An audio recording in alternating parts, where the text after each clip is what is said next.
मेरा बच्चा क्या कर रहा है? पापा ये फेसबुक यूज कर रहा है। बेटे ये कैसे यूज करते हैं?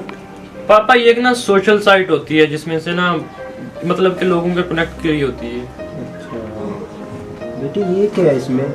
पापा ये आपके काम की चीज नहीं है, आप आराम से बैठ जाइए। बेटे ये बताओ तो सही, ये किसकी तस्वीर है? पापा ये आपका दौर नहीं है, आप चुप कर जाइए।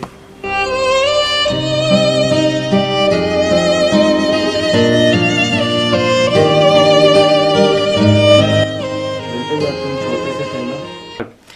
बाबा बाबा ये क्या है? बेटा ये तितली है।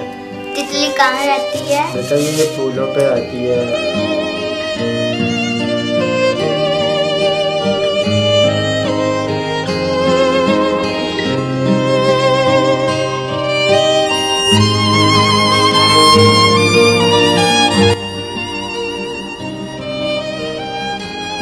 पापा जी मुझे माफ कर दीजिए। बेटा मैंने तुम्हें माफ किया। अस्सलाम वालेकुम। Me myself Mia Steve and our team Leia Vines always tried our best to make you smile, but this time we are going to convey you a message.